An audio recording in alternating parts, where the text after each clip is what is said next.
Hey everyone, and welcome to a new episode of Ask Anna TV, which is your place to be to create a nurturing and loving relationship with food, with your body, and with yourself. Obviously, most importantly, with yourself.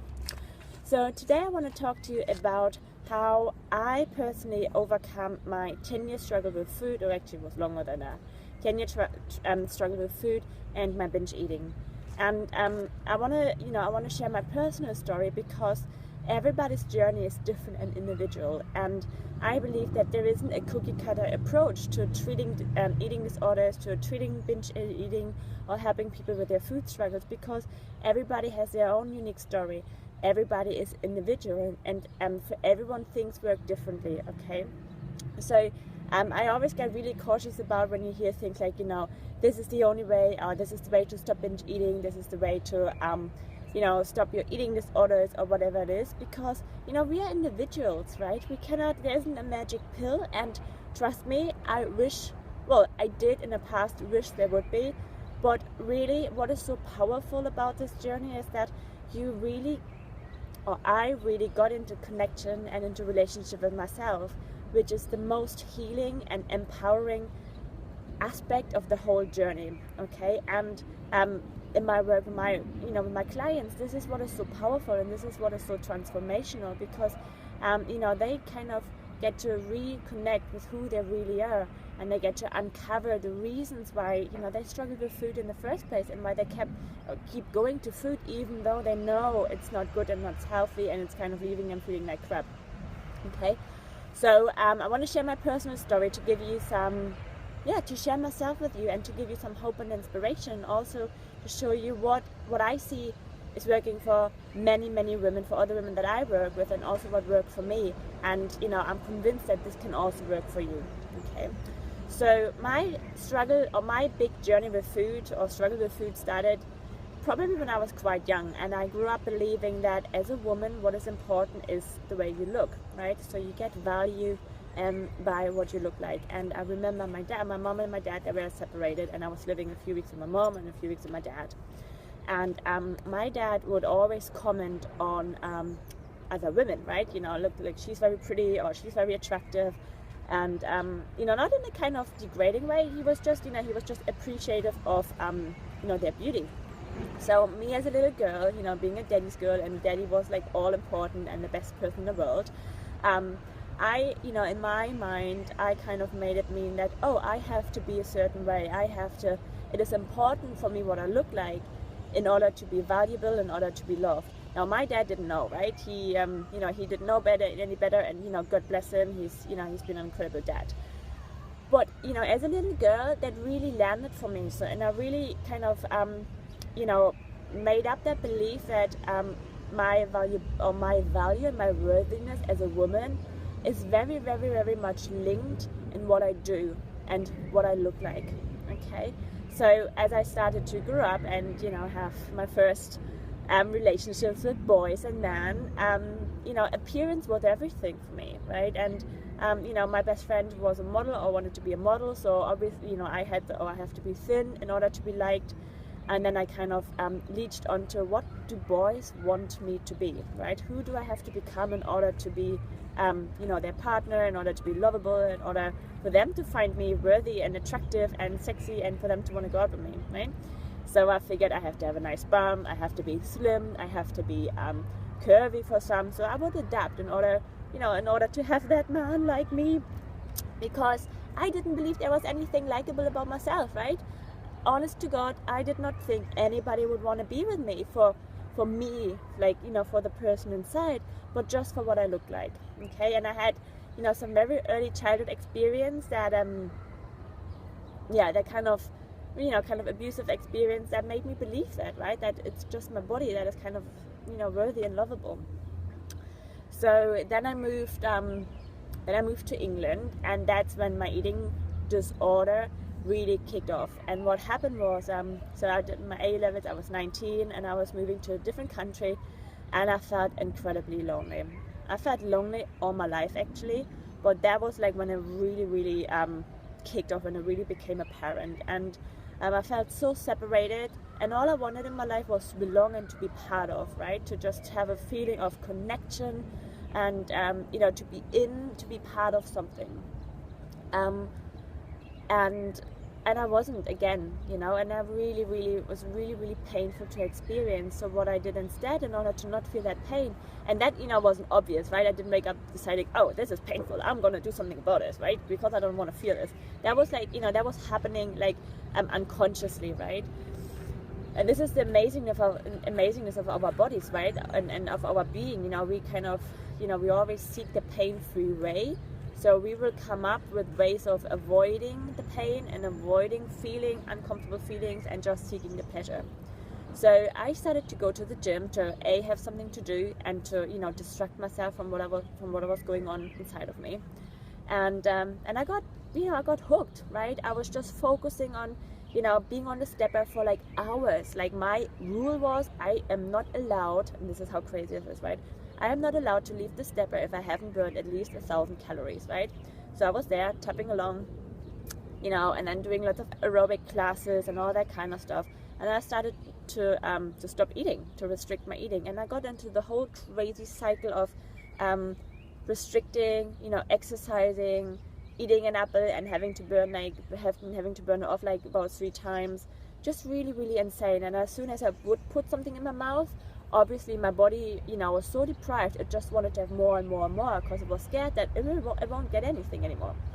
So the whole kind of binging, anorexia period started, and that kind of continued for like 10 years. And at the end, I stopped over exercising, and I just binged. And finally, the weight didn't, my weight did not really fluctuate. So I'm kind of really blessed, I guess, with like a very, just a natural slim body. But it was horrible. I cannot, like, just thinking back, I mean, that was just absolutely insane. I was working as a carer, and I was stealing people's food, right? Literally, I was going up to their cookie jars and eating their cookies, and they were disabled people, right?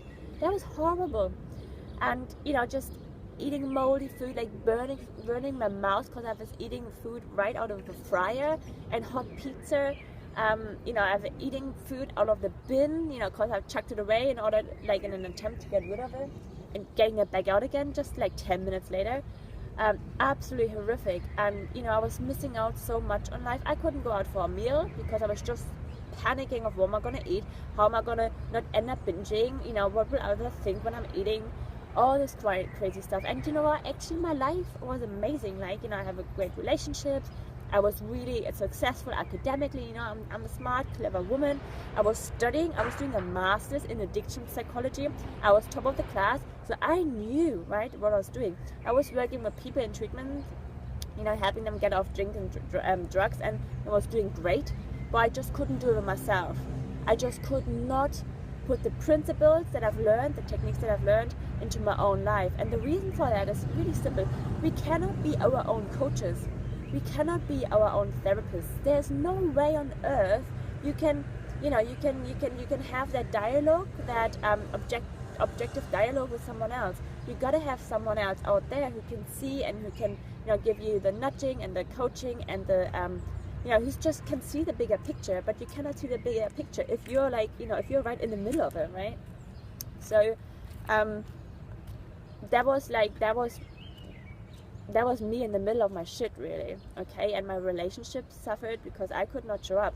And what happened was I was having lots of affairs because I did not believe that I was lovable enough to be there. And as soon as the relationship got close, I had to do something to create evidence in order to be horrible, to be crap, to be the failure, to be dangerous, to hurting people. Because fundamentally that was what I was believing about myself, right? And obviously binging, just totally gave me more evidence for that, because what kind of person cannot eat like a normal person? I mean, how can you love someone who can't eat, who eats like a freaking pig, right? Who cannot eat like normally, who has to stuff their face with like cakes and chocolate and biscuits, and who steals food from other people. I mean, how that's just not lovable. That's what I made up about myself. And then the turning point really came when I figured, okay, So there was a moment where I was at a birthday party, and I don't think I even said happy birthday. I was just on the buffet, scrubbing my face, going to the toilet, hiding the wrappers.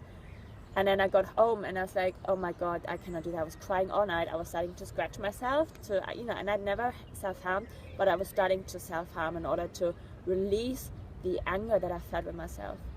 And I figured, okay, this is it. I either gonna die of this, like quite literally, or I'm gonna have to do something different. I didn't know what the difference looked like. I didn't know what I had to do.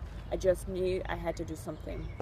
And I got involved with like a self-development, and I got lots of therapy and counseling before that, and it was, it did help in some way, but it didn't do the trick, right? I was doing a lot of, I went to like a eating disorder specialist, right? And I spent a lot of money on her, and I remember her telling me, Anna, it is okay to have ice cream, right? You can have a scoop of ice cream, you just don't have to have 5. And I was like, fuck off. I would if I could, right? That's the whole thing. I fucking can't stop after I've started, right? So didn't go back to her because obviously she didn't understand. And I started a new approach, and with Clear Mind International. It's a powerful personal development organization. And what they've told me, and this is what I use with my clients, and this is what I see my clients succeed in, is that the food is not the problem, right? The behavior is not the problem. We have to focus on the relation. The problem is the relationship that we have with ourselves, and it is there where the solution lies as well. Okay, so as soon as we start changing the relationship we have ourselves and how we manage difficulties and problems and our internal world, our feelings, everything will shift, right? And we learn new strategies to deal with our internal world. And this is what it's all about. Dealing with our internal world in a way that is productive, healthy, and it is moving us forward rather than, making us feel small and down. And, this is based on the relationship that we have with ourselves, who we think we are, what we think we are. I'm at a fountain, and it's just starting to come out. I hope I'm not getting that now. Anyway, I'm going to move a little bit over. So there we go. So I started on that journey of self-development, and I cannot tell you how powerful it was. And what I've learned is that, my self-limiting beliefs of who I thought I am, what I made up throughout my life, and especially in my childhood, these were like the turning points to actually recover and to get well. Okay. And I was just finishing, a few months ago with a client who for 49 years had a horrific relationship with food and with herself, in fact. And when she came to me, she was absolutely desperate. She didn't have any hope anymore, right? She actually thought that's all she was. She was a struggling person with food issues, lost all her spark, lost her hope for life, the zest for life, the energy, the vibrancy, just kind of given up, right?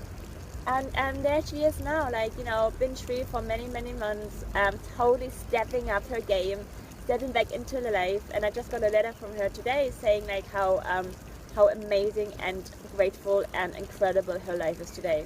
So, and this all came from actually changing the relationship that we have with ourselves, changing and reconnecting to who we think we are, and changing the story that we made up about ourselves. And this is how I work with people, and this is what has worked for me, and this is what I see working for all my clients. Okay, that we have to go back to the moments where we made up those beliefs that we are unlovable, that we are not worthy, that we are a failure, that we are not good enough, and all those kind of things.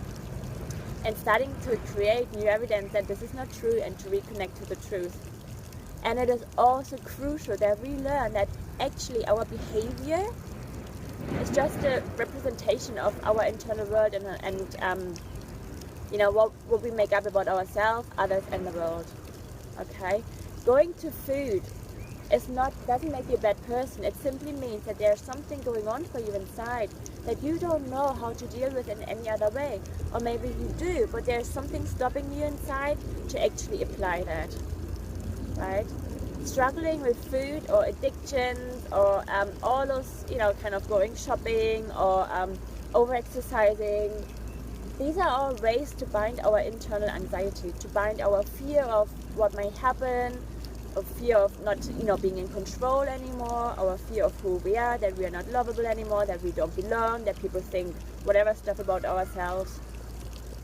These are just ways of dealing with our internal fear.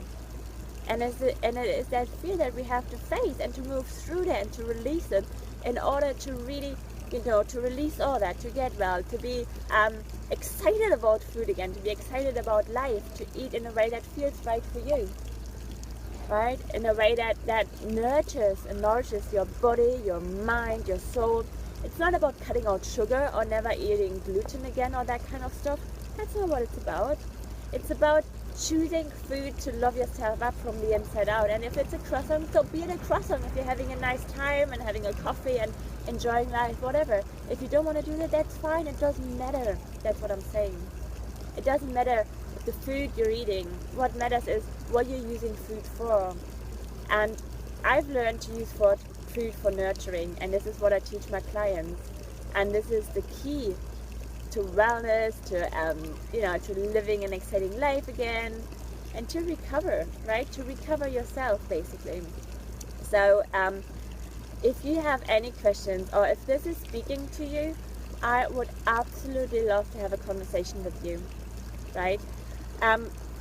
I know there's a lot of stuff out there and a lot of different approaches, but if what I've shared with you, if my story relates to you, if you can identify, if you want to have what my clients have, food freedom, whatever that means for you, I absolutely want to invite you to contact me. And the way you can do that is, I want to invite you to contact me so that we can have a conversation about how we can bridge the gap for you, how we can get you from where you are to where you want to be, right? I'm an incredible coach.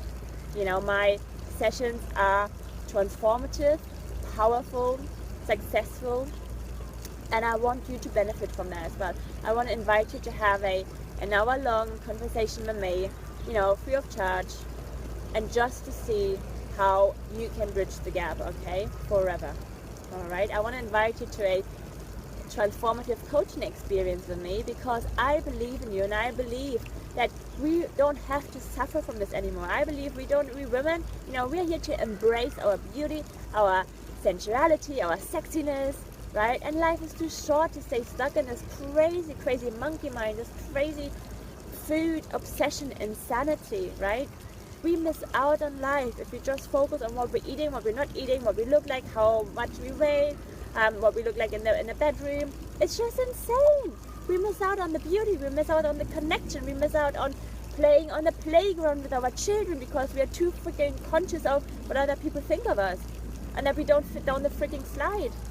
This is not what life is about. Life is about joy and passion and, stepping into our purpose and being the amazing women that we are meant to be, right? That we are. So I want you to help me change the world, really. And it starts with ourselves, right? So contact me on anna@annasberlik.com. Come and join my Facebook group, Imprints on the Heart, for more support. I put the link down below. And if you're really ready to set up a conversation with me, I'm gonna put the link to my my contact page from my website on there as well. So get in touch and let's do this, right? What are you waiting for? Life is too freaking short, right? If you're waiting like my friend who's been like nearly 50 to give yourself the gift of life again, right? You can do it earlier, right? So let's do this together. I'd love to hear from you. If my message, if my story speaks to you, please leave a comment and let me know where you are. Let me know what worked for you, what you're struggling with. If you find this video useful and you know someone who's struggling with the same kind of thing, who's struggling with food, share the video with them. Share and spread the message of hope, and that there's a way, that it can work. That you don't have to stuck in this forever. And come and join my Facebook group, Imprints on the Heart. And I'd love to connect with you. And let's work together. Let's do this. Let's create a new generation of women who are in love with themselves and with their bodies and with food. Okay, so hope this was helpful, and I see you soon. Bye.